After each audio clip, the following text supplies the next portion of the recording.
I think it was like 64 megabytes or something. Man, that's Hollywood. Mine was 28.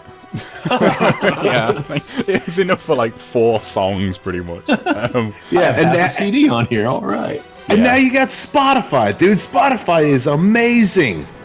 You know, you can put. I've got a playlist right now of like 1,400 songs, and as long as you download it, you can play it on your phone with no data. I don't know how the hell that works, but this is a weird thing for me on digital stuff because I'm still very much got one foot in the sandpit of physical media. Like I still buy Blu-rays. I even buy CDs if I really want the music. And I'm going a bit more toward digital. But what do you guys think of? Do you think like the accessibility of all this content is like kind of damaging people's attention span? Because, for example, have you guys seen Infinity War?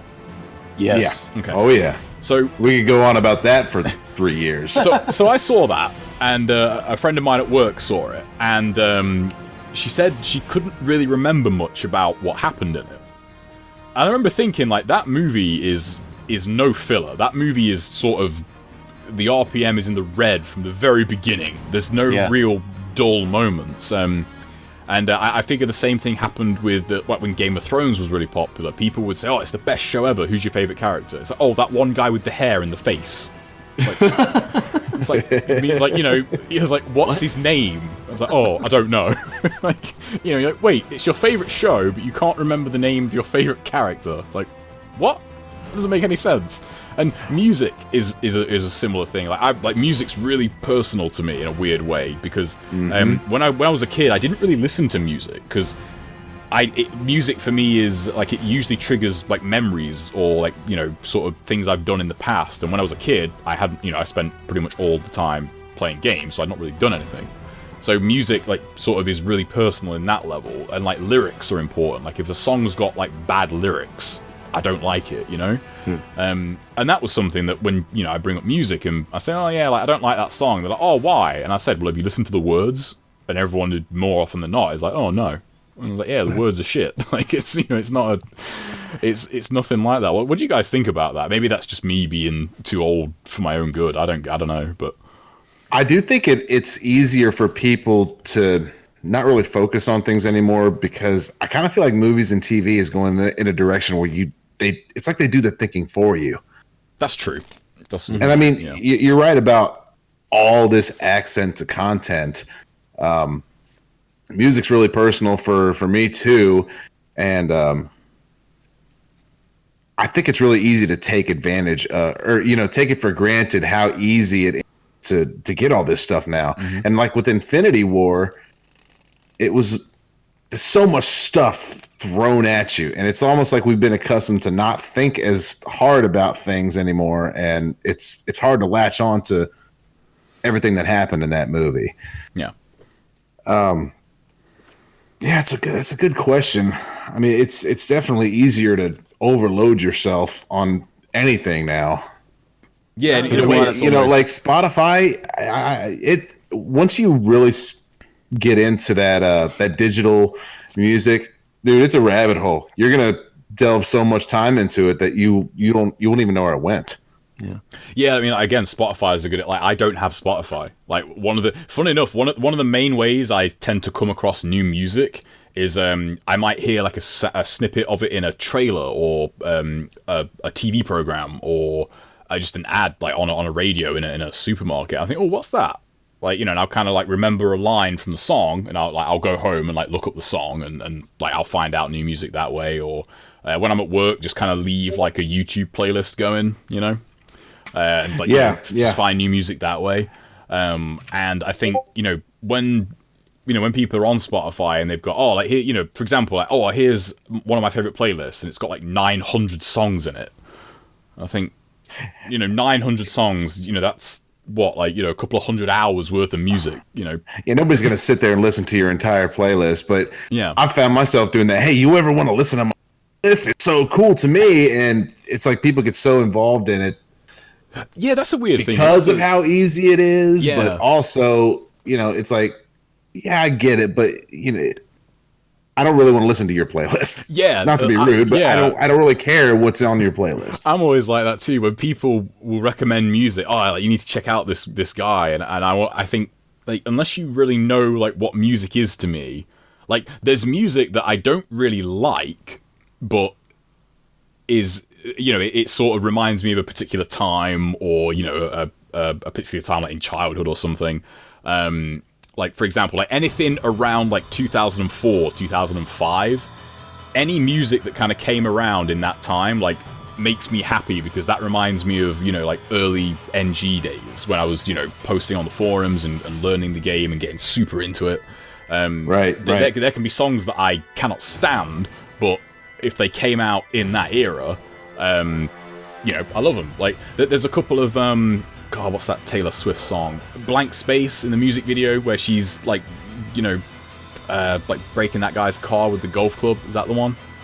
I don't really like. I don't know. I'm not really. Yeah, like, I don't like the song. I don't like the song, but like that reminds me of like MKX days, where like I was traveling for MKX and the UK scene was doing really well for fighting games. So like, I don't like the song, but when it's on, I'm like, oh, like, this reminds me of that era. So, you know, I would not usually listen to Taylor Swift, but, you know, when that song's on, I can listen to it. Like, you know, well, what I mean? It's weird like that. Joseph was always really into metal, and he would always try to get me to listen to it, and I fought him tooth and nail on it for years. And one day I just kind of got into it. He's really into like melodic death metal, which is cool. I'm a big metal fan too. Big metal head. You're a big what? I'm a big metal fan too. Like that is my main music. Yeah, you can't metal beat is metal. Metal is, there's so much to it. It's so technical. I think it's technical. Yeah, it's very technical. It's very orchestrated. You think of like just think of the average metal band. You've got at least usually 2 to 3, sometimes guitarists, drums, like a double bass, big drum set, and a singer. And that's a lot of elements to, you know, kind of manage and create a coherent song with. Whereas transition that to sort of just someone singing with maybe a backing, like a basic backing track, is not quite the same. A lot of these technical metal bands craft these songs the same way an orchestra crafts their songs.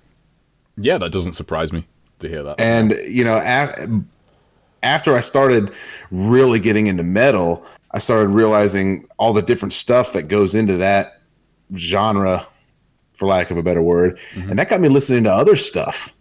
Like stuff I would have never listened to. I'm a huge old school R&B fan right now, and if I didn't have my mind opened by metal, I probably would never have listened to the stuff I listen to now.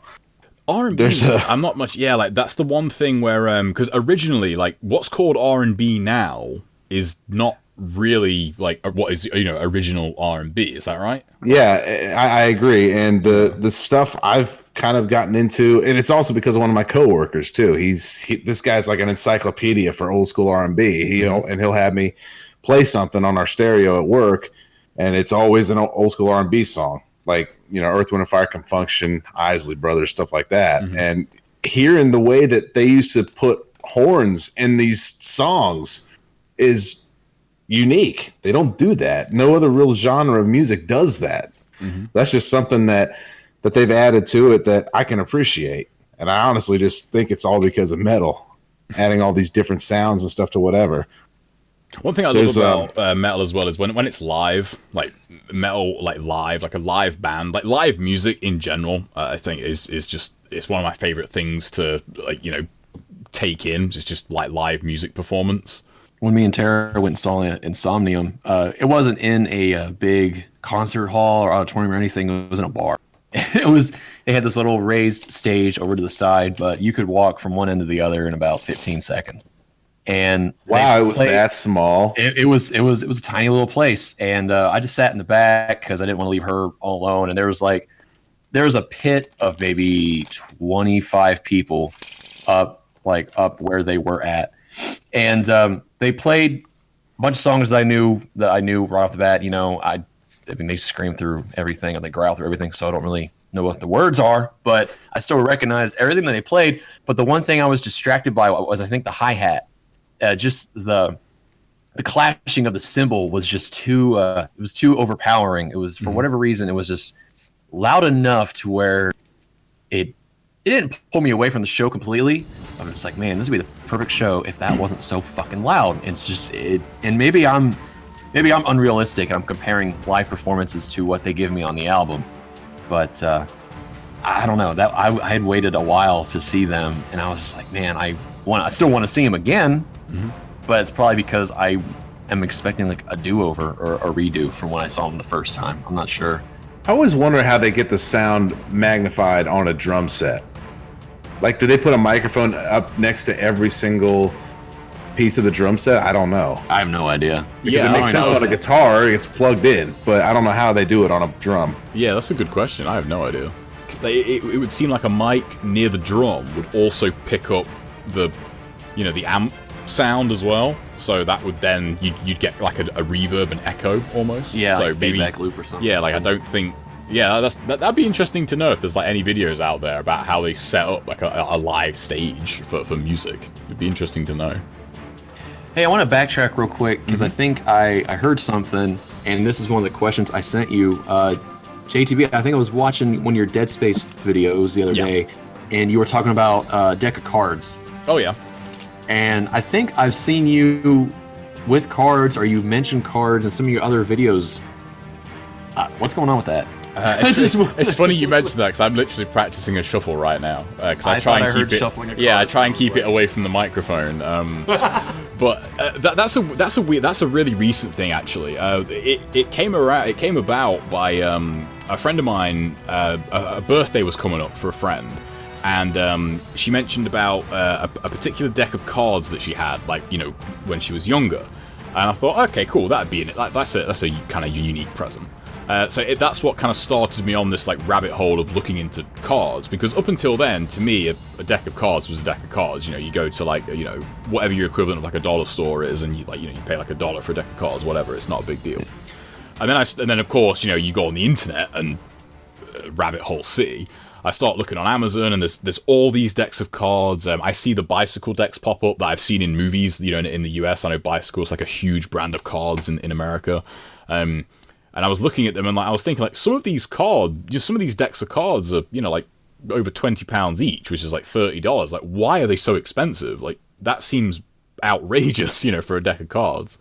And then I was looking into how they're made, like the different finishes they have, the different designs, the different textures. Even some of them have like different textures on either sides.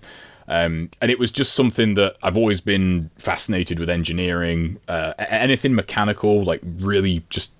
I don't know why, it just really interests me. And that's where that came from. And I was able to find, a pack for the gift. But then I sort of went way further down the rabbit hole.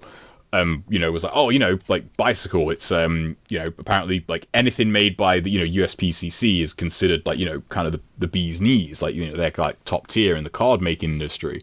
So I bought a deck. I bought a deck of like Blue Monarchs, which are like, I didn't know this at the time, but like a really, really highly regarded deck, like in sort of like by magicians and like cardists. And I remember thinking, okay, this was like £12 at the time, so about $16. And I thought, I'll buy one and I'll see, I'll see if there's anything different, because I kind of expected to open it and think, well, whatever, not really that big a deal. And when I opened the deck and like just touch the cards, immediately I thought, oh my god, these feel like velvet, like these feel so smooth. Like I've never felt a deck of cards like feel this good to just handle. And then it's just snowballed from there. I've got like about 40 decks now. Like, wow. Yeah. I always got my cards at a gas station. Yeah, that's the thing. I think in America, because ironically, I've traveled to the States quite a bit. I've been 7 times in total. And oh yeah, well, dude, if you're ever in Cincinnati, let me know. I will, man. 100%. We have a lot of beer here. Oh boy. I'm English, so beer's always yeah, good. I know. Yeah, I do like a good beer. And you know what? You guys from England can drink us under the fucking table. I don't care what any American says. You guys go hardcore. I think that's just because, to get off on a tangent, I think our beer is generally quite a bit stronger. Because when I've been in the US, yeah, when I've been in the US, you get a beer somewhere, and I'll take a sip of it. And I think, oh, like that's really mild. Like that's quite light. And I think generally it's sort of like 2 or 3%. generally speaking? Is that pretty average? Yeah, our for Bud beer? Lights and stuff. I want to say they're like around 3 or 4. And that's what most people drink around here. Yeah, so a lot of beer, especially ale in the UK and England, it's like hovers around like 8, 9 sort of. Holy shit. You know, Wow. it's like closer to wine in terms of potency. So yeah, you know, you have like 4 or 5 pints of that, and you're ready for bed. Like you're like, right, I'm going home. Like, Most of us here would, if we drank that, we'd be so pissed drunk that we'd be getting arrested. And yeah. yeah, I think that. Yeah, I was like that when I was younger, but now, like when you get older, like you have a few drinks, and like I really am. I'm just really stereotypically old. I'm like, no, I want to go home. I want to have a cup of tea, get my slippers on, and go to bed. Like I don't want to get in any trouble. He said, "Cup of tea." Yeah. I was hoping to hear you say that, and honestly, I was hoping to hear you at least say "damn it," like the way you say it in your videos, just one time. So we're gonna have to figure out something to make you say that. We can figure out a way to say that. So there's a movie that he and I quote all the time, and it takes place mainly in England. Mm-hmm. It's called Snatch. Oh yeah, I know Snatch. Yeah. How close is that to how British people really are? It's pretty accurate, to be fair. The one thing that film really gets right is like English slang, English banter, for lack of a better word. I think the first time I went to the US, I met a friend out there, Big Alski from, you probably heard him on the commentary videos.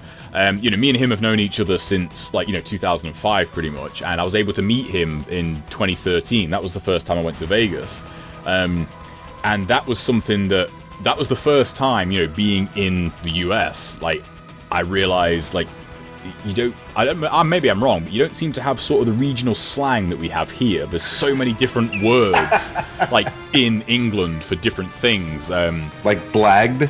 Yeah, like, blagged, robbed, like, that's what it means, like, but robbed, like, I don't, like, there's robbery, but, like, is robbed, like, a verb in the US? Like, would people say, like, a store was robbed, or would they say it was burgled? Like, is burgled? I've never heard anybody use that in my life. Yeah, there's a difference between something getting robbed and burglarized. Yeah, you could say, oh, that gas station was robbed. I thought you guys... And you get shot in the face, like, oh, motherfucker, I got robbed or some shit. But that's really all... That's all we say. Yeah, so like the banter and the slang, like they really do get that right. And I think it's funny because I think a lot of the time any like UK or English is represented, it's usually always the London Cockney sound kind of accent. And I think, have you guys ever watched Sons of Anarchy? I tried. I can't get into the bike thing. I've watched the whole thing. I do quite like it, but the main character in it, the actor's actually English, and he's a Geordie, which is middle, like Midlands, Birmingham era. And it was so funny when he was doing like press for it. Like, he's got a pretty thick Geordie accent, and you can tell the interviewers are like, "What? Like, what are you saying?" Like, and that was something that, like, when I go to America, like, I make a point to speak very differently, so I know people will understand. Because one of the biggest things, the biggest kind of pitfall when I went to the US was cigarettes was like a massive thing. Because in the UK, it's a fag. Like, that's what we call them. Like, they're just called fags. And if you even use that word over here anymore, you get crucified. Yeah, and obviously in the US, that's a completely different thing, but there's sayings in the UK, for example, crash in certain areas is slang for, like, give, or, sub, like, pass us one. Like, pass us one, like, that's pass us one, but we don't say it, we say it all as one word almost. Pass us one. Yeah, so, like, when I was, the first time I was in the US, and, like, you'd go to a buffet, I would say to my friend, like, oh, pass us one. He'd be like, what? Like, what does that mean? But that was really interesting, and that's sort of like one of the main reasons why I do love to travel is seeing that, because up until I went to the US for the first time, and I think a lot of people, especially in the UK, are very ignorant of that. They sort of think of America as, oh, it's just here, but they speak a little differently. And I think, like, and it's actually not. Like, there's actually really big cultural differences. Like, your guys' service, just in general, is light years ahead of ours. Like, you wouldn't believe I'm always blown away by your service. Like when I go out to eat, it's just so it's unreal. Like how good the service is. Yeah, because here you walk into a restaurant and you get the look of what the fuck are you doing here? Like, you know, like how dare you disturb me checking Twitter on my iPhone that I actually have to find you a table and serve you. Like, you know, you walk into how are servers paid over there? Because over here you get a disgustingly low pay, rate of pay, and you're working for tips. So that's why you get good service over here. Yeah, it used to be different here. It used to be the wage laws were actually really shit. One of my very first jobs was a waiter. At a bar, and I was behind the bar as well, and the pay was shit. It was like below minimum wage because of the way the age thing works. So that's actually a lot better now. So generally speaking, I don't know how much they're paid in the US, but I would bet money that they're paid substantially more here at the bare minimum level than they are. My girlfriend used to be my fiance. She used to be a bartender, and she used to make $400 or $500 a night sometimes. Mm-hmm. But it's also because she's a girl. Yeah, that helps. That definitely helps. But so that's something that really surprises me. Like the landscapes and scenery you have in certain parts of America is also. I feel like I don't know why that's not pushed more. You know, it seems like it's more like the city stuff is pushed more, like in movies and that. I think for some of our commercials, I see a lot of commercials for. And it's all advertising the lakes and some of the scenery and everything. I think I've seen some stuff for Georgia. I think just because Georgia's tax laws are really good for movies, and so they try to push tourism down there too, I suppose. Yeah. But I do know what you mean about. My wife watches 90 Day Fiance because she's into that shit. And I get wrapped up in it too because I'm like a satellite passing through her gravitational pull, and now I know these freaking characters' names. I know their stupid storylines. There's a common element between a lot of these foreigners who are meeting up with these Americans, and they come here with this expectation that America is like how it's portrayed in the movies. Mm-hmm. And there's this one chick who comes up from, I think, Brazil to meet this guy who lives outside Las Vegas, and I think she's imagining that the entire country is like the Strip. Just a bunch of lights and a bunch of affluence. Yeah. Well, this freaking idiot, who, when he puts on a purple shirt, looks like Grimace, the old McDonald's character, lives with his mom, and he's older than us, and they have like next to no money. He drives like a Geo Tracer, like it's an old piece of shit, and she's just so disenchanted.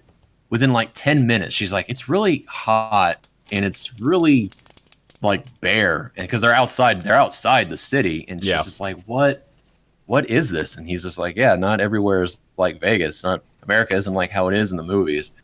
And I think that plays into what you were saying earlier, like about Infinity War, about media in general, is that at the end of the day, a lot of these guys will just do whatever makes them the most money. And that is sort of unfortunate that like the box office is dominated by these huge blockbusters, and people who might actually have a really good idea or really creative at heart are sort of shoved aside because the next Iron Man movie is coming out and more people are going to want to see that. Yeah. And you're freaking shit. I think money in general, I think, especially in box office and it's all anyone talks about now. Like you look at, I'm trying to think of it, like free, not Infinity War, Endgame. Have you guys seen Endgame? I'm assuming you have. Oh yeah. That like all anyone talked about was, it made so much money. You know, it made so much money, and then I think Dark Phoenix came out. By all accounts, wasn't a great movie, but all anyone talked about was how much money it didn't make. They didn't how it bombed. Yeah, they didn't say, it's a bad movie because of, the characterization's not great. It's not got a great script, or this scene doesn't work, or, these characters don't have a great relationship. Like, it sucked because it didn't make money. And some people will dive into that. Like, they'll be like, it totally bombed at the box office. It made this much. I use that term loosely because they didn't make any money. It made this much money. Yeah.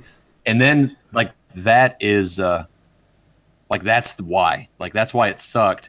And it made this much money, and it also had a really stupid plot, and people were like, yeah, X-Men, big whoop, just get it over with, and so Marvel can get the rights back, and this and that and everything. Yeah, that's the first thing they analyzed. And I feel like I'm the one person in the world that has not seen Avatar, the James Cameron movie with the blue people. Yeah, because I don't need to watch a pretty movie. If you see it, you're going to be like, I'm glad that Endgame finally beat it. Yeah, I'm sure. Well, this whole time I've been rooting for it, because why should a movie like that from all accounts, from what I understand, because I've never seen it, is Dances with Wolves, but in space. That's pretty accurate. I have seen Avatar. That's pretty accurate. What I've heard. Yeah. That's what I've heard. It's a good movie. Why make that movie? It's a fun. It's not a bad movie. Yeah, it just doesn't deserve to be on top as long as it was. Then let's talk Transformers. Then so it's the same reason. Man. It's a movie with a bunch of weird moving parts, super fast shit happening. Megan Fox wearing some skimpy ass clothes, and that's it. I don't get some movies gross. The amount of money it grosses, it baffles me. Avatar always kind of confused me at the time, because it made like 2.7 billion. And you think about it, like, it wasn't a sequel, it wasn't like a remake or something. It wasn't. They can't even get a sequel for it. Yeah, I mean, they've been working on that for like 100 years. I mean, James Cameron, his name does carry weight, but you think it made all the money in the world, and it wasn't, an established franchise. It wasn't a sequel, a remake. It wasn't like Endgame and Infinity War were, like the culmination of 10 years of movies, and you look at how much money they made versus any other Marvel movie, and it's peanuts by comparison. Endgame and Infinity War outgrossed them like 2, 3, 4 times. It's because it's that people don't want to be the guy that's not seen the Avengers movie. Right. They go and see it. But yeah, some of them, like Transformers, they make so much money, and I think, they're entertaining, but I feel like 20 years ago they would have been direct-to-video.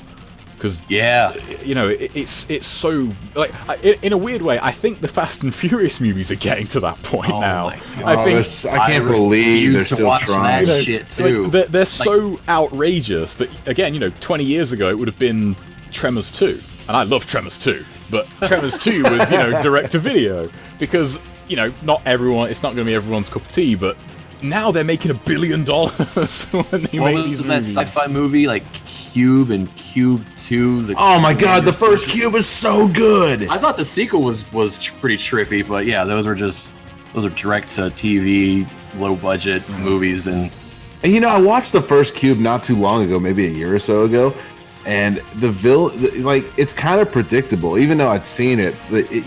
Oh boy, this guy's gonna go crazy and try to kill everybody. Big whoop. And another thing that Marvel did was they made a really, really interesting villain. And I mean, why is it that Avatar was not really all that good, and the Avengers the Avengers movies are as good as they are with interesting characters like Thanos? Because just hearing him explain shit, you kind of see his side. And that just makes for a good story. Mm-hmm. If the lines are blurred a little bit more, it just makes things more interesting. Yeah, and with Avatar, it's like, the big evil corporation wants to rip down forests because they're just assholes. Also, it's not so much Dances with Wolves as it's Ferngully with blue people. It's like Ferngully and Dances with Wolves, yeah. Yeah, Avatar's story is not, there's no layers to it. It's, it's a cheesecake with no topping on it. It's literally just what it is. There's nothing to kind of be read from Avatar. And you think of the way movies have gotten more expensive too.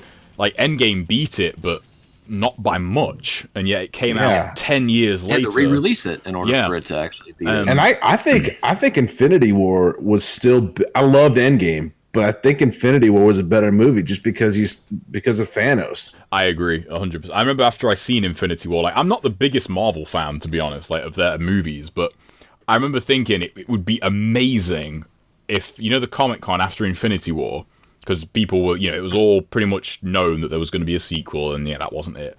I would have loved it if just for once, the bad guy could win, and they came on stage and was like, oh yeah, there's actually not an Infinity War sequel, Thanos won. Oh, that would be so fucked up. Because, and then you think, oh man, the bad guy won. Because the one problem I had with Infinity War was at the end, spoiler alert for anyone that's not seen it, all two of you, at the end, it had like it was a great film, but that ending had like zero impact for me because I thought, well, Spider-Man, I can go watch his next movie's trailer, so I know he's not dead. Black Panther's got a trilogy on the way, so I'm pretty sure he's gonna come back.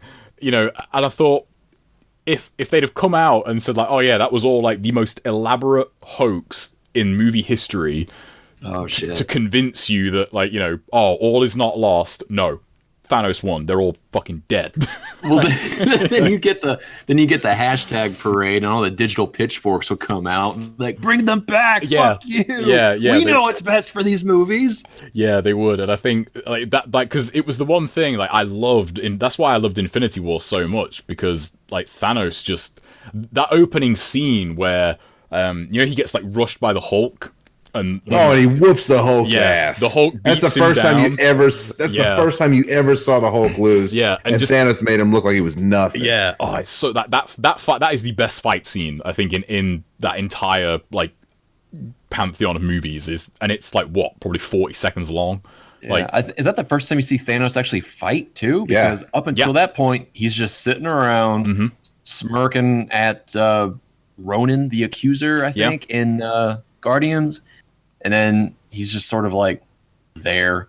And then he shows up and he already has an Infinity Stone or two. And then he beats the shit out of the Hulk and kills Loki. And you're just like, oh, yeah, we're moving fast. It's so good, but that opening. Because I was a bit hesitant going into Infinity War. And a friend of mine had seen it beforehand. And he said, okay, like, you know, what are you kind of worried about? And I was thinking, well, no one ever dies in these movies. Shit. And he said, like, okay, like, he didn't really spoil anything, but he said, okay, like, you know, go watch it. Like, you'll probably dig it. And then, like, you know, in the first opening scene, you know, like 3 characters get killed. You know, I waited. Like, I didn't see that movie until a year after it came out. For some reason, I didn't realize how awesome it was, but I kept avoiding anything about it. So I didn't know what was going to happen at all. And then when that snap happened, I know it didn't have any impact on you, but my jaw was on the fucking floor. I couldn't believe that's it. Why was I like wish the first time I the saw end, you know. It sent me back to my childhood when I used to watch Power Rangers and the Megazord got destroyed for the first time. It was like that same feeling. I remember. What? That. Yeah. I can't believe this is happening. I think it was your guys' first show, but I knew on a similar wavelength because you guys mentioned Beetleborgs and the Masked Rider. Oh my god! Yeah, and I remember like I listened to that and I was like, yes, like oh, those shows were so good, even though they were completely terrible. But yeah, like they were good in my head, like at the time. And what was the dude's name in Beetleborg? Flabber. Remember him? The clown guy? He was like a white ghost Jay Leno. Oh yeah, he was because he had the chin and the nose, didn't he? Oh, I don't. My memory was not that good. The pompadour and like the big purple Elvis suit. Yes, I remember that. Why? Who thought it was a good idea to make their mentor guy look like that? Maybe somebody in a boardroom and somebody who heard that was like, yes, do that. That sounds brilliant. Let's make him like Elvis meets Ronald McDonald. But the same people are doing these fucking Fast and Furious movies, and I wanted to go say, I can believe Captain America grabbing onto a helipad and a helicopter, keeping the helicopter flying away. He's Captain America. It's a comic book movie. Totally get it. I'm going to suspend my disbelief, what have you, going into it. But seeing The Rock do that similar thing in the Fast and Furious universe, no. Everything that happens in this universe, no. I mean, I haven't seen a single one of those movies because I'm not a racer. I'm not into nitrous and freaking and Nissan 240 SXs. I'm not into drifting and no, I don't. Unless I'm drifting the Batmobile and Arkham Knight, no, I'm not into that shit. So, but I have to see these freaking commercials. Unless it's into your mailbox. So have you not? So have neither of you seen any Fast and Furious movies? Never seen a single one. Me neither. That's really interesting now because when they came out, like it was only around Fast, the 5th one I think, where they become like they're kind of aware of like, oh yeah, this is dumb. Let's just be silly. They jumped the shark so many times. Yeah. The first 4 movies, like 1 and 4 in particular, take himself really, really seriously. I'm sorry to hear that. And it's funny. You go back and watch Fast and like the first movie, and man, like if you need like a time capsule of like the early 2000s of what was considered cool, just watch that movie. Like as a historical piece, it's actually really interesting to watch because you watch it and you're like, wow, like I remember that time. Like yeah, people thought this shit was cool. Legitimately. Frosted Tips and Hoobastank. Yeah. You know, like on air. Like, yeah, it's crazy to think about it. And then like Too Fast, Too Furious is basically that. I mean, the name of the movie alone is enough. But that is just the Triple X movies. Oh yeah, them too. Yeah. I can't remember what it was recently, but I remember just reading a comment somewhere that said like nothing has aged worse than 90s era like pop culture, and I think you glossing over like from like the year 2000 to about 2006. You're gonna go and watch like any movie, any music video from that era, and man, it is rough. Hard to argue with that. Like the 90s have some good shit in there, you know. The 90s have some, I think, like legitimate gems for like movies and games, like music. The early 2000s is like people don't talk about it. Like almost, you know. I think for me, because I'm a freaking nerd, I think the early 2000s, this is how you can sort of wrap it up or present it to somebody. So I think it was Dragon Ball Z movie number 5, or the first Cooler movie. Mm-hmm. It's a Dragon Ball Z movie, first off. So you're like, okay, it's an anime, fighting, all this other shit. What? Towards the end, where Goku's like knocked down and Cooler's just laughing his ass off because he thinks he's going to win, Deftones, Changed in the House of Flies starts playing. Why? No, you're wrong. That was when that was in the Cooler movie. That's what I said. Oh, I thought you said Broly. No, Broly, that was Pantera. Tens by Pantera. Yeah, they have Pantera. Well, so there you go. You have two examples. You have an anime, and I mean these movies were like written and drawn in the mid 90s in Japan, and it took a little while for it to work its way across the ocean to us. And that's what they do. They're like, hey, let's see, what year is it? 2002, 2003? Deftones. We'll put Deftones in an anime because that's what the people want, right? That's what Americans want. That's what American kids want. They want to see a big buffed up cartoon character set to freaking Deftones or Pantera. You know, it's dumb that I hear one of those songs and it just draws me back to that movie because I love me some Deftones and I love me some Pantera and I'll listen to the hell out of them. But when those two songs come on, I'm like, oh, cool, Dragon Ball Z. Yeah, that's what I think of too. What? No. Which I don't know. I keep thinking about what is that? What's that called? An anachronism, where you have something that doesn't belong. Tara was watching the Marie Antoinette movie yesterday, the one with Kirsten Dunst, and that movie, like 2/3 of it, I would say takes itself seriously, but their third, she's like wearing Chuck Taylors, but it's definitely the year 1789. Okay, then they have the Strokes playing while Marie Antoinette's on screen, and it's like that wasn't a thing.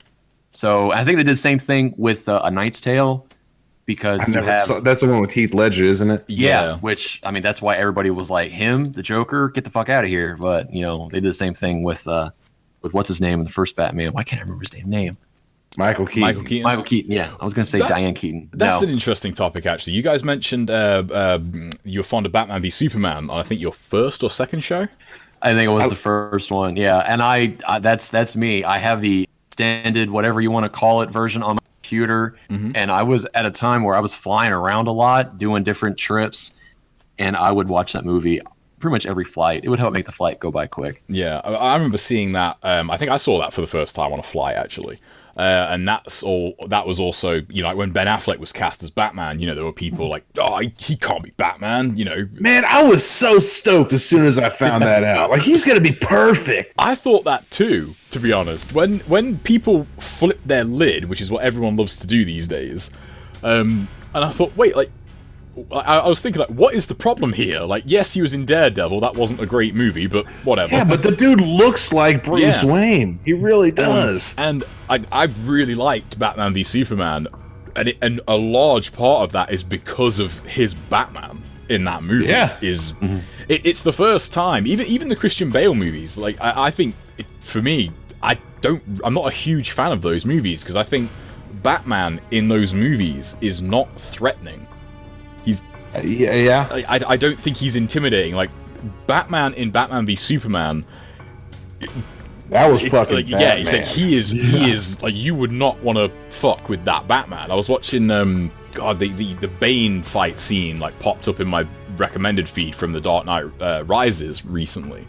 And like the top upvoted comment was something like, if this was Batfleck, it would be over in 3 seconds. True story. Yeah. Batman would have run his ass over with his car or something. He would just like shot him like, fuck you, Bane. You know? But like when he fights Superman, like God, that fight scene is fucking great. I love that fight scene. It's rare you get a fight scene with like real weight behind it. You know. Yeah. That fight, like the bit where he like kicks Superman onto that triangular skylight and then jumps on him and lands on him. Oh, it was so awesome. That looks so brutal. And there's that bit where like the gas starts to wear off and he's just punching Superman and like he just stops moving. Yeah. And he like steps back like, oh shit. Oh shit. You know, my favorite part of that fight was when like what was it? I think it's Superman gets punched and it hurts and he looks at him like, whoa, dude. Oh yeah. Mm-hmm. It's when they're still on the roof. Oh no, wait, no, Batman blocks his punch and then he looks at him like, wait a minute, what the fuck? Wait. Yeah. I love that fight scene. It's so good. I think the voice as well, like that's the other thing that really hasn't aged well is the Christian Bale voice is. Oh my god. That is rough. So bad. That's rough to go back to, but like, do I dare? What? So it starts. I'm trying to remember. I'm trying to think of different dialogue examples to use. The thing is, though, you guys seen Batman Begins, right? The original. Oh, yeah. The voice he has in that is fine. Like, it's just a kind of what you would do, really, like just a low growl. Whereas, like, when you get into the Dark Knight Rises, like, Jesus Christ, like, oh, I know. Where is it? Yeah, where's your trigger? Yeah, you won't get on your like, whoa, those aren't. If this was text, there's no space bars. Yeah, you know? like, did Christopher Nolan like not say, "Yo, Christian, like, can you tone that down just like one notch"? Well, apparently he's like a really crazy method actor, so nobody was gonna dare say, "Hey, man, you want to like." Dial that down a little bit. I could see that, yeah. But I thought you're not auditioning to be the lead singer of Goat. Can you just dial it back? I think the Batfleck voice was just way more menacing. It was like, it makes sense too. It's like why bother straining your voice when you can just install a modulator? Yeah, and dude, even his costume was more intimidating. Oh he's just like so imposing. Yeah. I mean, I remember when that movie came out. The chief complaint was the chief complaint was the title, I think.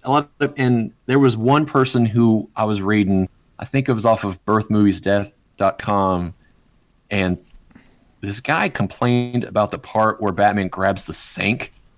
Because he was describing the fight, and he was like, Batman literally does everything in sink, and he bashes Superman over the head with it. But that's what he does. He's resourceful. I'm like, why would you complain about that? That's freaking awesome. It's a little funny, but it's also... It's a little tongue-in-cheek, I suppose, but if you, this is a weird sentence to say, but if you think about it pragmatically, if you was to hit someone with a big-ass sink, it would fucking hurt. It's gonna fucking hurt. Yeah. And that Batman had no problems with fighting dirty, and that's what that was. Yeah. He had no issues. That was all it was. That's a good example, I think. That movie, if that had come out like before the sort of, surge of social media, do you think people would have been as harsh to it? Because there's one thing that is really like obvious now is when people will like say a movie is bad, or like they'll call out a movie, and if you say, oh, like, what didn't you like about it? And they just kind of like sort of read off. It was just bad. Yeah, like they'll say it's just bad, but if you ask them for anything more than that, they'll just sort of read off like a popular video that they saw on YouTube's complaints, and you think, well, no, what do you think? Like, why didn't you like it? You know? I think if Batman v Superman came out in the early 2000s before the Nolan verse came out, I think people would have loved it, because we're talking about the Schumacher films that everybody just hates. Yeah, that's true. Contemptuously, I think is the adjective I want to use. they're just like, oh my god, Clooney Batman. I'm trying to think of a way to say it like Batfleck.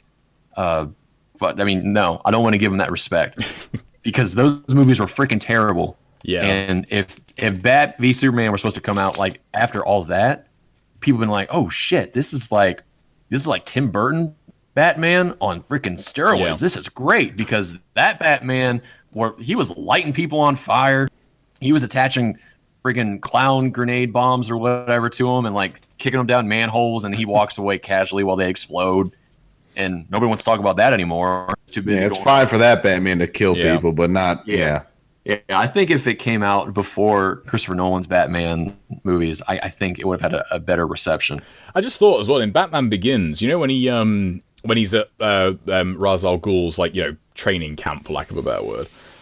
They say, "Oh, Batman doesn't kill. Like he burns that house down he with like fucking everyone in everybody it." in that whole train in that this ancient ninja temple. He kills everybody. Yeah, like his kill But count. I was- better try to.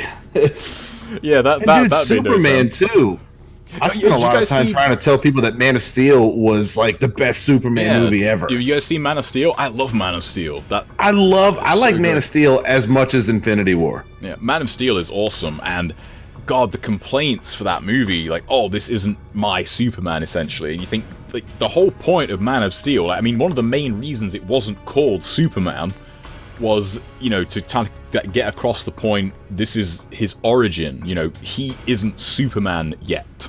Yeah. Yeah, and like the costume was everything. They made him an alien, which was awesome because he is a fucking alien. Yeah, that was another thing, wasn't it? People got so bent out of shape over the red trunks.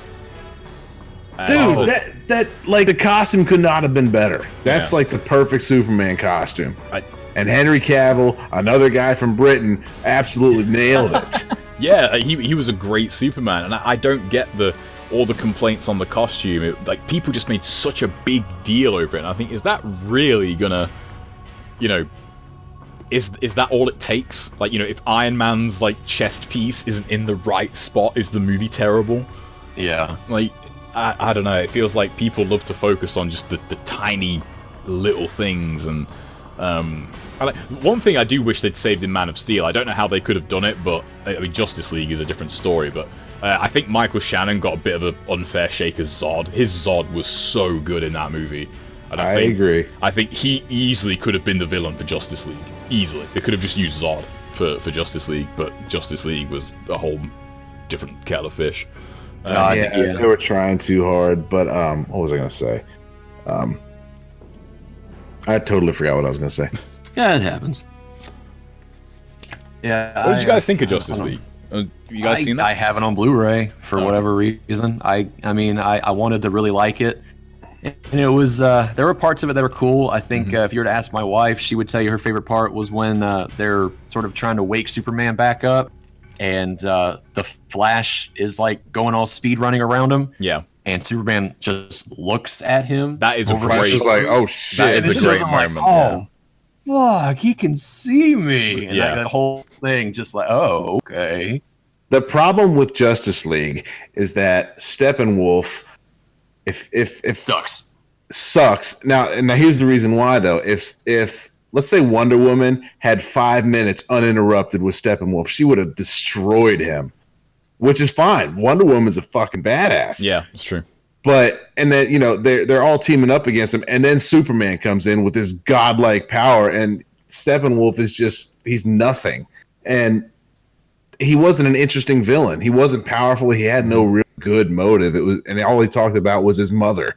It's the freaking parademons that do him in the end anyway. Isn't it true, like yeah. Superman goes in there and beats him up, and there's some weird subplot about how they're attracted to fear or some shit, and so Yeah. they get Steppenwolf to be scared of something. The parademons turn on him, and I'm just like, what? Shit, I'd be scared of Superman too. Well, yeah. I mean, so what they could have done, if they could have had Steppenwolf come in, all right, and we get for my uncle, and we'll talk about the rest of it later, and then he gets confronted, and maybe he gets killed after he gets one or something, and then Darkseid's over there like, fucking idiot, and then he comes to that's your impetus, that's the motivation for Darkseid to come in and be like, all right, well, I really want these mother boxes, and Steppenwolf sucks, as everybody knows. So here I am. And they could have actually set it up in a way that Marvel, they were obviously trying to emulate Marvel's success. If they did it that way, had an actual imposing villain come in, made him a little bit interesting, they could have done what Marvel did, but they just wanted to focus on Steppenwolf. Everybody wants an extended universe. They tried doing that with that Tom Cruise Mummy movie. They wanted to reboot all the classic Paramount monster films and tie them all together. Which on paper is kind of cool. But they just all of it sounds cool on paper, I guess. You know, it didn't. Well, I mean, now not to take it back to Fast and Furious, but they have a spin-off now. You know. Oh yeah, the Hobbs and Shaw. Yeah, like there's God, what are they up to now? I think they're up to 8 on the actual main series. They need to stop. They won't. God only knows how. But I think there's 9 and 10 coming. There's 2 more. So, and have you guys seen the trailer for Hobbs and Shaw? I think that's what I was talking about earlier. Yeah, so like my theory for that, you know, you were mentioning about how like you can buy Captain America, you know, pulling down the helicopter. Yeah. The plot in that is somehow Idris Elba's character, I don't know his name, but he's somehow enhanced. He's a super soldier. I think that's what they're going to lean on when like that franchise like starts running out of steam. Then they're all just going to get like, you know, super serum, and then it literally is just going to be Marvel but with Fast and Furious characters. Oh my god! I think that's what they'll do. Like, I saw a picture today that's like a parody of that movie poster. It's somebody took they took Jason Statham and they gave him like blonde hair that's sticking straight up, and they put a tiger's face on the Rock, so it's Calvin and Hobbes. I saw that too. I thought that was awesome. Man, yeah, that is so weird that like I'm baffled by like the Fast and Furious's success, and like Transformers as well. I mean, well, maybe not. Actually. Transformers, I guess, has a lot to lean on with like the kids aspect. Like, you know, kids want to go and see it, so you know their parents would take them to see it. Like, yeah, my 6-year-old really wanted to see Bumblebee, and he loved it. And I was just sitting there like, this is the stupidest shit, and it was better than the other Transformers. Mm-hmm. Yeah, like Bumblebee was like, you know, I'd say it was average, but you know, we're spoiled with good movies, so you sit through an average kids movie, and it's just like, ugh. Yeah, I can't imagine anyone is like, yeah, I'm going to take my little one to see Fast and Furious. Like, like maybe not. Why do you want them to run away and never? I see that. I think we mentioned this earlier, that when it comes to like the movie scene, a lot of these big blockbusters are dominating everything, and I would hate for that to sort of squeeze any possibility for somebody who has like an original creative idea. I would hate for Hollywood and just this big drive to like make a lot of money and or appease to the Chinese audience, because now they're starting to get more involved and they're contributing more to these gross pulls, I guess, that these movies are making. Right now, I'm not really seeing that with video games. I mean, yeah, you have Activision and you have EA and I guess Ubisoft. They're all, and I guess Bethesda now too. They're the big bad guys now because of microtransactions and they're milking old franchises and all this other shit. But From Software making was that Sekiro? Is that how you pronounce it? Yeah, I really want to try that. I do too, just because I've been playing Otogi, which is like an old. Great. Yeah. Oh, somebody else who knows? Yeah, of course he knows about Otogi. Who knows the game? Otogi is godlike. I just posted 2 playthroughs of it because you can get a different ending if you do the second play. Yeah, Otogi is really good. That's like one of my it's an OG sleeper that nobody appreciated, nobody really talks about, and the only thing that anybody, like, I guess you could talk about with somebody who's played Demon Souls or Dark Souls is the Moonlight Sword. They're just like, hey, you know, there's this and there's that. I'm like, yeah, that's like a thing. Like almost all of their games have some sort of Moonlight Sword or Moonlight Blade in it. And that's like, that would be my one gateway to a conversation with somebody who's never played it. Is like, yeah, you ever played this game that they made on Xbox? And they'll be like, that was Xbox exclusive too, if I remember rightly. Yeah, it was. Yep, Otogi Myth of the Demons and Otogi 2, which I'm about to start playing. And if I can ever get around to it, it's hard. Like Fable, there was another fantastic Xbox exclusive. Fable, Fable was really good. Yes, Fable's backwards compatible too. I tried playing it, like it was all juddery, and I don't know what happened with it. Hopefully they stabilized it. I hear they're trying to like redo and reboot that game too. This is totally unrelated, but we were talking about Ninja Gaiden and all that. I was playing the Spider-Man game last night, and there's this challenge, this combat challenge, and all these dudes just coming at me from all these different angles, and I kept getting my ass whooped. And I was like, this kind of reminds me of Ninja Gaiden. Is that the new? I'm gonna Spider-Man upload one? it. What's that? Is that the new Spider-Man, the PS4? Yeah, the PS4 one. It's okay. I think it's a little bit overrated because it's basically Marvel's take on the Arkham games and not as dark. Yeah, the Batman combat, like that was great when it was first, like when you first kind of get your hands on it. But I feel like the Batman combat really loses steam very, very quickly. And they added a few more little aspects to it for Arkham Knight. You know, they could have two guys attacking you at once, which is kind of cool, but you're right, it does kind of lose steam after a while. They did that in the that Shadow of Mordor game too. I remember playing. Oh my god, and that was like such a bad ripoff. Yeah, but I was playing that. I've actually recently just started playing a Shadow of War, the sequel.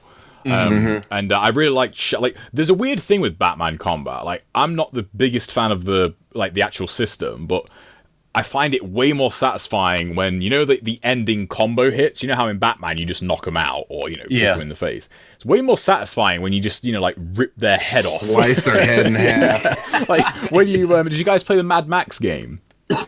No, I never played that. That has Batman combat in it too, and in that game, when you finish them, like you shiver them and like break their neck. Like, it's really brutal. Dude, I swear the finisher in Ninja Gaiden Black, just the 6 slashes with your sword, is still so awesome. You talking about the UT? Yeah.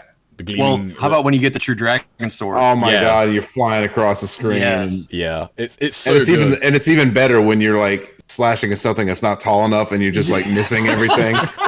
That every fucking time. Speaking of really good old action games, actually, that's why the PS2 era was so a big favorite of mine, because there's so many good just unsung action games from that era. Have you guys, either of you played Shadow of Rome? I think I've heard of that, but I've never played it. That is such a good game. It's just like it's actually got a really good story to it as well, but the combat system is just unbelievably good. Every time, when Breath of the Wild came out and everyone got in a bunch over destructible weapons. And I keep hearing how awesome that game is. I haven't seen anything about it. And they keep complaining, and I always say Shadow of Rome has destructible weapons and it makes it work perfectly. Like, you can do that well. Maybe this game just didn't do it well. But you can't say anything. So it's not like Arkham Knight where you pick up a weapon and it's destroyed in 2 hits. No, mainly in Shadow of Rome, it's armor versus flesh in that game. So if an enemy has armor and you hit them with a weapon, that will damage your weapon significantly. But that's cool. Yeah, it makes sense. But if you hit them on a fleshy part, depending on the weapon, you have a chance to cut that limb off, and you can break arms if you hit them with a heavy weapon when they have armor on. Oh, shit. And so it's all geared around certain attacks will break their left arm, which sometimes will disable them from using a bow and arrow, but then they can go pick up a mace and come and chase you down. Or you can cut off their right arm, but then they might go and steal your health, because the crowd, it's set in the Roman era, Roman gladiatorial battles, so people throw your health down. They can go and steal your health if you leave them with their left arm. It's really weird strategy, but and there's an amazing scoring system too, which is why it really got under my skin, and I played it a lot. But when you're playing that they made a game that intricate on the PS. Yep. You said it was the PS2. That's PS2. Yeah, that was Capcom.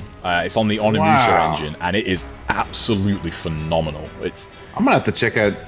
I don't know. Maybe I can find that on eBay or something. Yeah, but you probably could at this point. That's I still have my PS2 laying around here somewhere. That's one I would kill them. Even if they didn't do a remake, I would kill for just a remaster. Just put that out on PS4. That is awesome. It's such a good game. And I say, do a quick eBay search here. Shadow of Rome. And it's ridiculously violent too. That makes Ninja Gaiden 2 look like a kid's wow, game. $9.99 with Killzone. They're just trying to give that game away. Yeah, they're trying to just get rid of Killzone. That's an odd pairing. I never saw this game. Yeah, like, not many people know about it, like Shadow of Rome. Like, there's a few videos of it on my channel, if you want to get like an idea of the combat.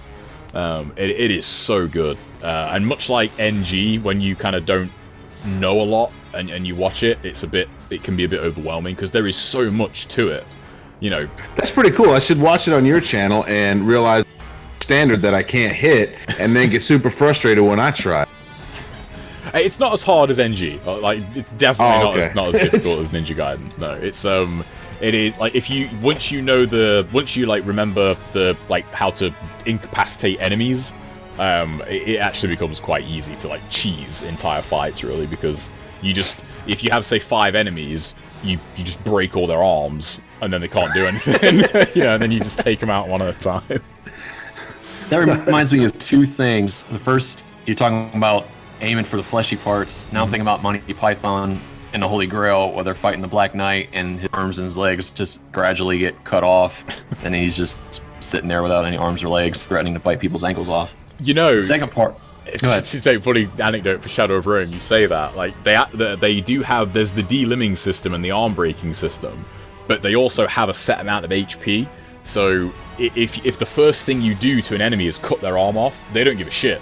Like, if their right arm still works, like they'll just run flesh wound. Yeah, they'll just run you down. It's so good. Well, that was you're talking about the de-limbing and everything. And this could be my last question, because I've been trying to play Ninja Gaiden 2. It's kind of the same thing where you could de-limb them, cut a leg or an arm off, and depending on what kind of enemy type it is, they won't give a shit. They'll continue to shoot exploding arrows at you, or they're just going to keep crawling at you across the map. You could just run to the other side and just stand there, and they will just low crawl, dragging their half a body towards you. And if they get a hold of you, they're going to stab you with an incendiary shuriken, and they're going to blow themselves up. And depending on the difficulty, they're going to blow you up too. And it's always fun de-limbing, because then you can do the obliteration technique, and it makes fights a lot easier even on the higher difficulties. But I mean, this is an Xbox 360 game, and I'm like, this is pretty sweet. There's just the blood and the limbs and everywhere. It's pretty cool, like what Dietrich was saying, that on a PlayStation 2 game they had that same sort of mechanic already in there, and how it's so, I guess, integral to how you play the game. Like, if you want to beat the game, if you want to win the game, you need to like get good at de-limbing and breaking limbs on these enemies. Yeah, you do need to understand that system, and I think it's unfortunate because action games are like by far my favorite kind of game, and I feel like in general, especially sort of melee combat, I feel like it's been dumbed down so much since the PS2 and even like the early 360 era. These kids today have it so easy. I'm not a big fan of the way like the Souls games play. Like they just don't feel like there's no sort of like tactile feedback for me on those games. So I don't want to just throw them under the bus. But I remember playing Dark Souls 1. Actually, I did play that because I think it was on. It might have been like on sale on Steam or something, like super cheap. So I bought it. And there's a boss within, I don't know, the first 5 minutes of the game, and I killed the boss like in, I don't know, a minute or so. Like, you're just doing like, heavy attacks or whatever they are, and just giant chunks of health, coming off the boss, and beat him. I thought, like that was easier than I thought. And then you immediately finish that area, go outside, and there's just, run-of-the-mill skeletons that just have like 50 times the amount of health the boss has that you just killed. And I think, I was thinking like, this isn't fun. Like, yes, I could wail away on this guy for God knows how long and kill him, but, I don't want to do that.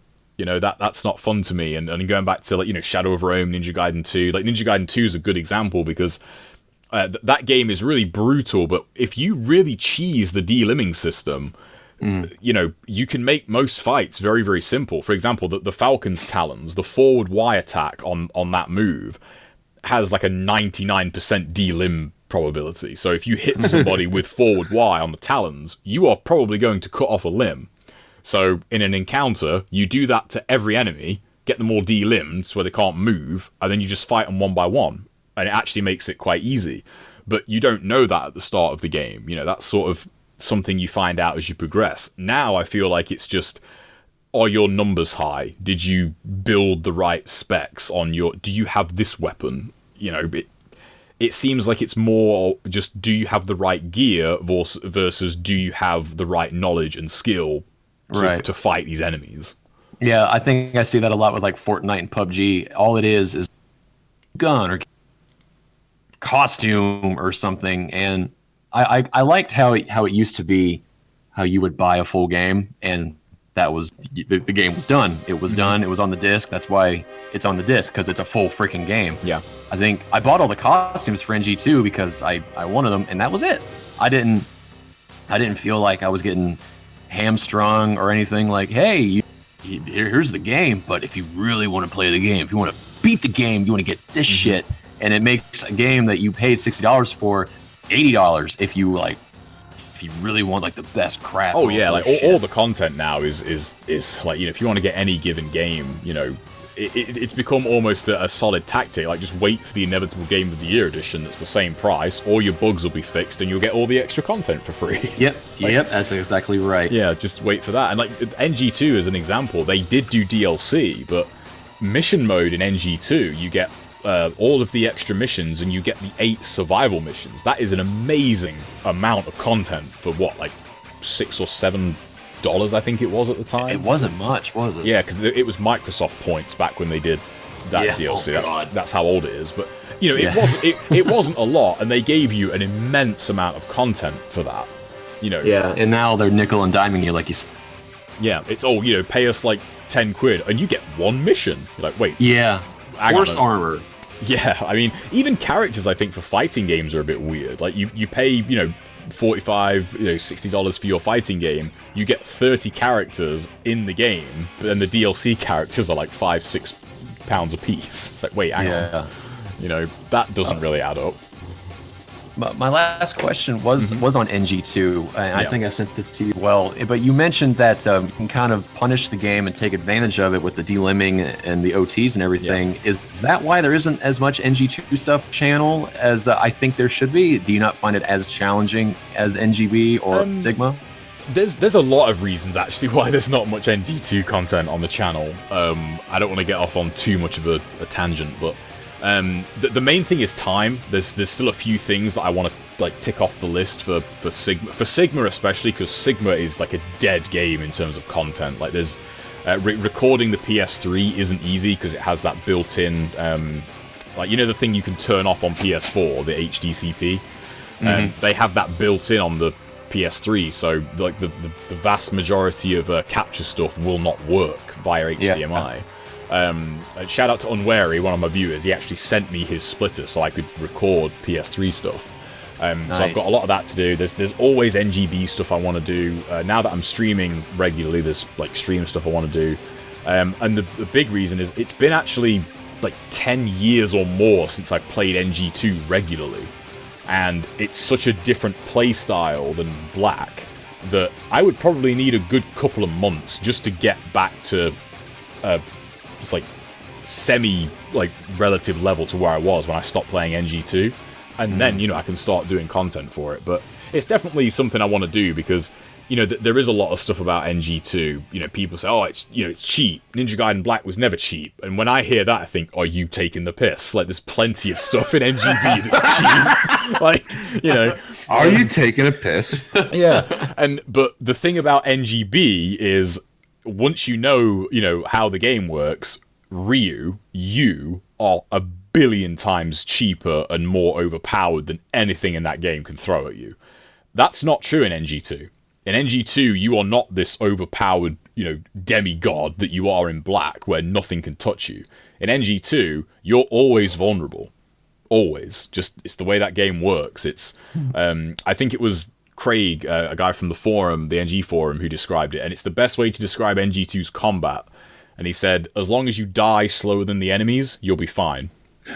And I think that sums up that game's combat perfectly, because you are gonna get hit. You know, you just are. You're gonna get hit. You're gonna take chip damage. That game, being good at that game, is kind of measured by when things go wrong, how quickly and how well can you recover and get back into that rhythm of attacking and keeping your momentum going.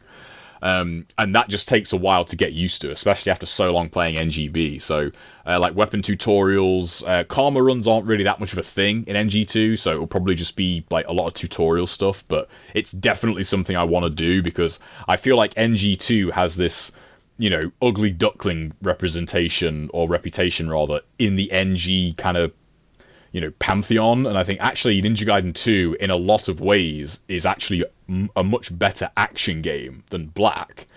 It's just most people don't know how to play it. Yeah.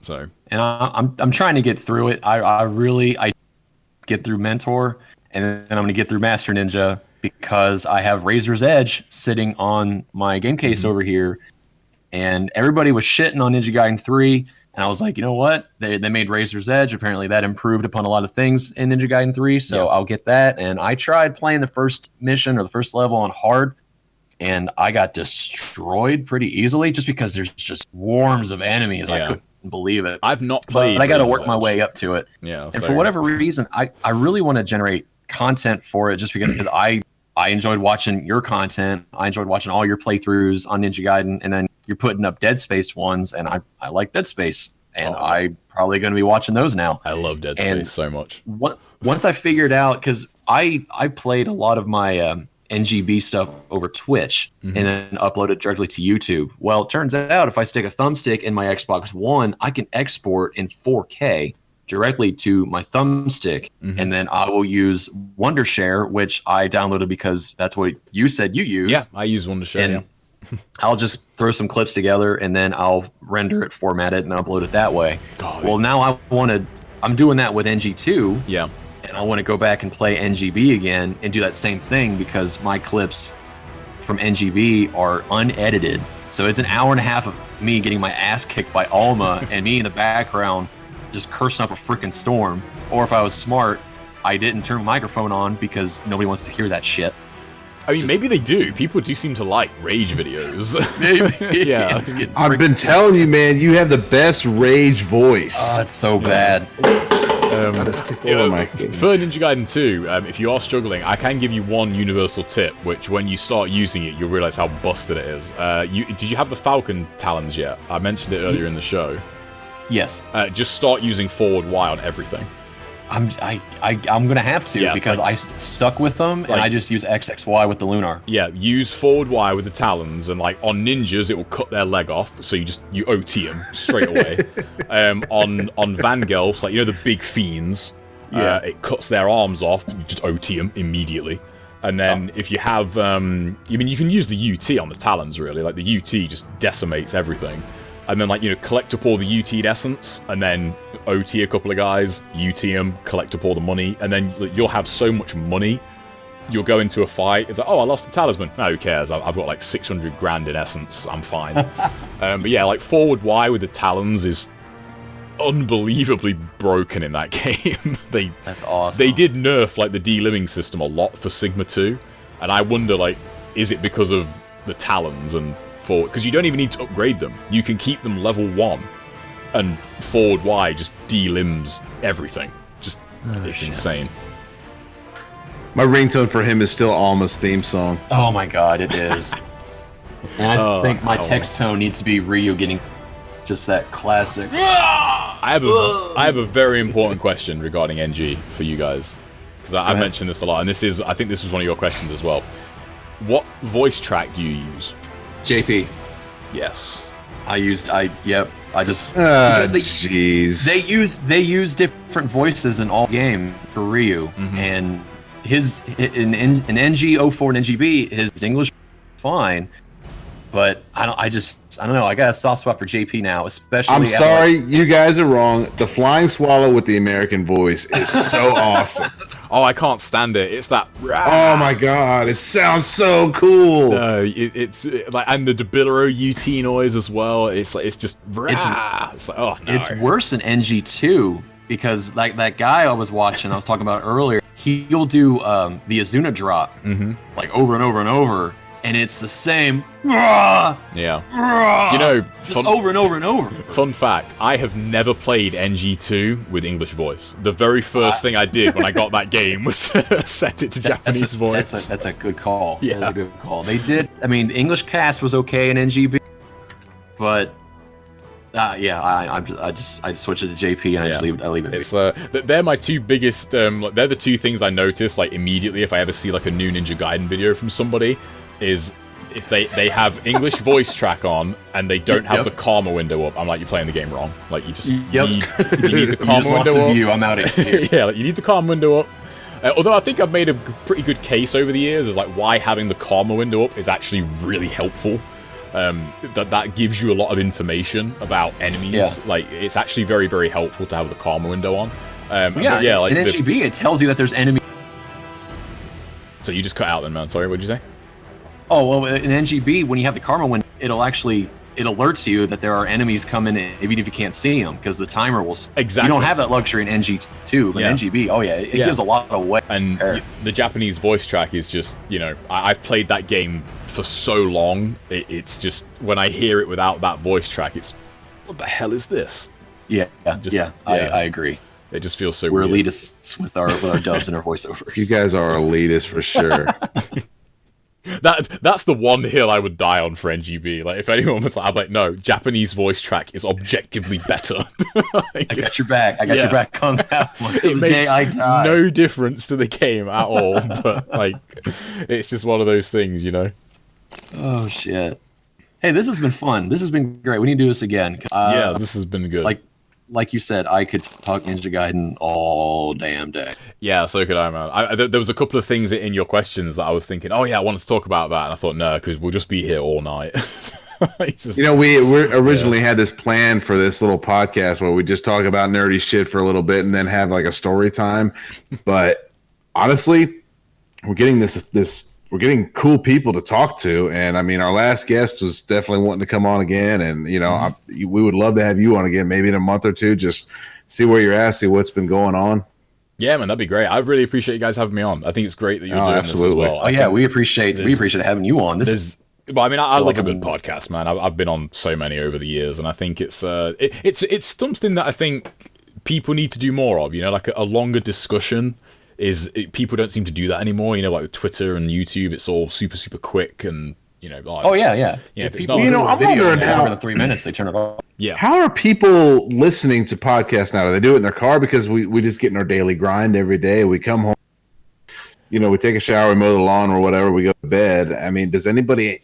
I know that podcasts are huge right now. I just don't know how people find time to get through them. I think a lot of it must be. I think YouTube plays a big part because I've done a couple of podcasts for just like general gaming stuff and fighting game stuff, and ironically enough, I made a point when I did it to like have an MP3 version available. And it turns out, like when I looked at the views versus MP3 downloads, like everyone just watches it on YouTube, like either at work or whatever on their phone, or when they're driving. So I think YouTube is, ironically enough, like it's weird now because the idea of a podcast, years and years ago, when you use the word podcast, people would look at you and be like, "What? What are you talking about? What's a podcast?" Yeah, it definitely had a stigma when it first started coming around, but then honestly, Joe Rogan changed everything. Yeah, look, I was going to say that's what I was going to bring up. Yeah, like look at the Joe Rogan podcast. Like some of the people he's had on, like the amount of views the YouTube version gets, and now it's got to the point where people asked for the fighting game podcast. They said, "Oh, it'd be great if you guys made this into a video." And to me, I thought, wait, the whole point of a podcast is that it's like a tiny file. You put it on your MP3 player, and I'm like, oh yeah, it's not, it's not that era anymore. It's a different age. People want a video. They want to see people. And it kind of. Unfortunately, I have a face for radio. Like that's one of us for radio. I've always said I've got the voice for radio. That was something that was one of the main reasons why I didn't stream for a while, was because I was like really apprehensive about being on camera. I thought like no one wants to see me. But like it's one of those things where I've done it and like no one has really said anything. And it's like you just worry about things in your head that when you think about it, you're the only person that actually cares about this. Nobody else does. you know. I remember when I first started hearing myself over speak. I'd record my voice and hear it. I would just get kind of wigged out by it. Like, I sound so dumb, but we all just kind of sound like everybody. Yeah, like hearing your voice for the first time. I remember I did my first commentary video in, I think, 2007. And I remember hearing my voice for the first time and thinking, I don't sound like that, do I? Like, do I? But yeah, like, you obviously do, you know? Well, shit. JTB, this has been a blast. Yeah, this has been great, man. Yeah, we have to do this again, and I will, I'm just going to keep my eyes open for whatever you have next. So what are you doing? You kind of bounce around. Are you bouncing between the Karma Run and Dead Space and RE4? Yeah, pretty much. So right now, like when I first started regularly streaming, I had that like crazy handicap run that I just really wanted to do in RE4, which for anyone wondering, it's you play through the game on professional, you can't use the merchant, and you can never open your item case, which is pretty brutal. Like, it sounds like not much, but when you actually think of what that gets rid of, it's a pretty brutal run. And that was like every stream pretty much, because it was just so tough. But now I'm doing like a little bit different things every week. So like Monday is currently the Karma Run. Wednesdays, like I'll play a horror game that I love, because I love horror games, and right now that's Dead Space. Friday is sort of can be anything really. Like, you know, Friday's kind of just I'll just play whatever I feel like playing. And then Saturday is Deadly Premonition, and Sunday is like catching up with like my backlog, pretty much trying to get through some old games basically at this point. Nice. So. Well, cool. At least you have a schedule. I wish I could keep to one. Yeah, it's been tough actually, but like over the last like 6 or so weeks, it just, you know, kind of just hit a groove, and you know, it's easy to keep to it now, which is good. Awesome. Well, Dietrich, you want to sign us off, or? Yeah, I guess I'll probably cut it around right here. So what I usually do is well, you know what you've listened to. Yeah, I've listened to it. Yeah. I have a really, really good idea for the intro, and you are gonna love it. Oh, okay, I do like intros in podcasts. That's something that on mine, I admit, like I got that idea from another podcast that I was listening to in like the Mortal Kombat 9 days. And they would just have an intro, and I think that's a really cool thing. You know, just have an intro, like something funny or whatever. Just like, have some kind of intro.